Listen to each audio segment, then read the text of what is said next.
Évangile de Jésus-Christ selon saint Luc. De grandes foules faisaient route avec Jésus. Il se retourna et leur dit : Si quelqu'un vient à moi sans me préférer à son père, sa mère, sa femme, ses enfants, ses frères et sœurs, et même à sa propre vie, il ne peut pas être mon disciple. Celui qui ne porte pas sa croix pour marcher derrière moi ne peut pas être mon disciple. Quel est celui d'entre vous qui veut bâtir une tour et qui ne commence pas par s'asseoir pour calculer la dépense et voir s'il a de quoi aller jusqu'au bout? Car s'il pose les fondations et ne peut pas achever, tous ceux qui le verront se moqueront de lui. Voilà un homme qui commence à bâtir et qui ne peut pas achever. Et quel est le roi qui part en guerre contre un autre roi et qui ne commence pas par s'asseoir pour voir s'il peut, avec 10 000 hommes, affronter l'autre qui vient l'attaquer avec 20 000? S'il ne le peut pas, il envoie, pendant que l'autre est encore loin, une délégation pour demander la paix. De même, celui d'entre vous qui ne renonce pas à tous ses biens ne peut pas être mon disciple. C'est l'une des pages de l'Évangile qui est assez difficile à entendre et qui peine à passer dans notre vie. Le Seigneur nous propose en effet de devoir renoncer à tous nos biens pour être son disciple, et au début de l'Évangile il précise, en énumérant ce qui fait pour beaucoup de gens le cœur du cœur de leurs attachements, et qui sont parfaitement légitimes. On connaît les grands combats enclenchés par Jean-Paul II et intensifiés sous Benoît XVI et le pape François concernant la sauvegarde de la famille, non seulement dans sa dimension de sacrement de la Sainte Église catholique, mais aussi et essentiellement comme cellule de base de la société, et ce qui garantit à chacun son identité même, en lui assurant sa filiation, en même temps qu'il est élevé dans la droiture de ce que c'est que l'être humain, créé à l'image de Dieu, hommes et femmes, il les créa, et c'est ceux-là qu'il appelle à la vie éternelle. Là se trouve peut-être un élément de lumière pour éclairer cette croix que toujours nous redoutons.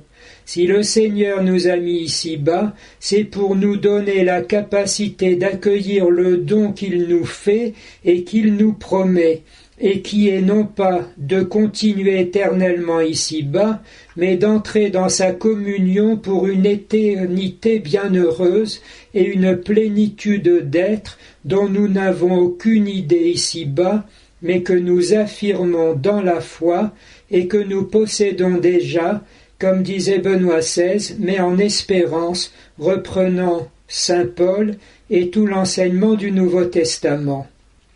Ce qu'il est intéressant de retenir, c'est peut-être que Jésus invite à réfléchir. Il constate donc lui-même qu'il n'est pas évident pour celui qui veut être chrétien de se conformer immédiatement à sa parole, mais d'y penser et de comprendre raisonnablement que c'est en effet non seulement la seule voie possible, mais aussi encore et déjà la meilleure. Réfléchir d'abord à notre propre condition et ensuite au monde dans lequel aujourd'hui nous vivons. Ce qui est de notre condition, comme on a déjà eu l'occasion de le faire remarquer, mais tous essayent de l'oublier, c'est que de toute façon tous ces biens et toutes ces affections nous seront enlevés de façon brutale par la mort, qui nous entraînerait d'elle-même simplement vers les enfers. Si donc le Seigneur Jésus invite à quitter tout cela, il ne fait pas pire que ce qui va arriver à chacun. Il donne au contraire la magnifique espérance, puisqu'il est le Dieu des vivants et non pas des morts, de retrouver tout cela, comme dit le Concile, transfiguré, purifié, élevé, et doté désormais de l'immortalité de Dieu lui-même. Nous devrions donc, après y avoir réfléchi, nous précipiter sur ce Jésus et lui soutirer en effet tout ce qu'il veut nous donner lorsqu'il nous interpelle ainsi dans l'Évangile. Mais pour ce qui est du monde dans lequel nous vivons, c'est encore plus clair, pour ne pas dire encore pire. Le sage de l'Ancien Testament fait cette constatation qu'il nous est bon de répéter, et puissions-nous avoir l'occasion de le dire aussi autour de nous. Les réflexions des mortels sont mesquines, nos pensées chancelantes, car un corps périssable appesantit notre âme, et cette enveloppe d'argile alourdit notre esprit aux mille pensées. Nous avons peine à nous représenter ce qui est sur la terre. Comment alors accaparer aussi le ciel? Devant l'orgueil de notre science, de notre technologie, rappelons que ce que nous arrivons à peu près à produire ou à assurer, ce qu'on nous promet à longueur de magazines de mode, tout cela est un peu gros, pour ne pas dire grossier, voire grotesque. Pensons par exemple à une citation assez effrayante, ces appareils à respirer dans les services de réanimation. Ah oui, on maintient quelques organes encore en vie, en les perçant de tubes de tous les côtés et en ayant une énorme machine à côté. Comment prétendre, oui voilà, nous assurons déjà une sorte de continuité, voire d'immortalité avec des minuscules. Tout ce qui concerne la procréation médicalement assistée, encore plus odieux. Les prodiges qui veulent faire croire qu'on n'a plus besoin du vrai Dieu, qui est pourtant continuellement à la source de l'existence humaine et de l'être tout court, sont des mensonges qu'il nous faut démasquer et ainsi aider à notre détachement. Il n'y a rien d'autre que Jésus-Christ pour nous assurer la paix du cœur et la vie éternelle. Ceci étant dit, alors nous revenons à l'Évangile, et c'est avec gratitude que nous avons l'honneur et la joie de cheminer avec notre Dieu et de lui offrir le minimum que nous puissions lui assurer tout de même, une infinie confiance, un abandon total entre ses mains, ayant désormais épuisé toutes les voies.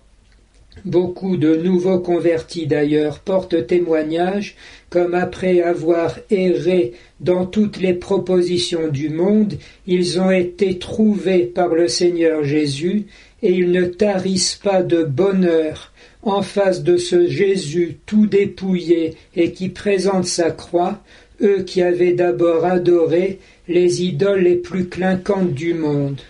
Remarquons d'ailleurs, et nous terminerons par cette petite remarque, le monde n'a pas hésité de nos jours même à prétendre nous débarrasser de ce corps périssable qui nous appesantit, en nous promettant ainsi enfin l'homme qu'on a toujours attendu à travers les siècles, et en particulier depuis le XVIIIe, qu'on appelle le siècle des Lumières. Mais en séparant ainsi l'âme du corps pour réduire l'homme enfin à sa dimension purement rationnelle, on ne fait que commencer son processus de mort, dont la définition classique a toujours été, effectivement, la séparation de l'âme et du corps, ce qui est l'avènement de cette civilisation nouvelle, de ces temps nouveaux enfin mis en œuvre, n'est que le processus d'extinction de notre espèce. Détournons-nous décidément de tous ces menteurs et homicides, c'est la définition du suppôt de Satan dans l'Évangile selon saint Jean, et retrouvons le bonheur d'adhérer de plus en plus près à notre Seigneur Jésus-Christ, le seul meneur, si l'on peut dire, qui a osé s'enfoncer lui-même dans la mort et jusque dans les tombeaux pour nous en tirer, afin qu'absolument rien, ici-bas, ne puisse nous séparer de lui ou nous faire peur. Au contraire, en tout et partout, il est là toujours comme il l'a promis.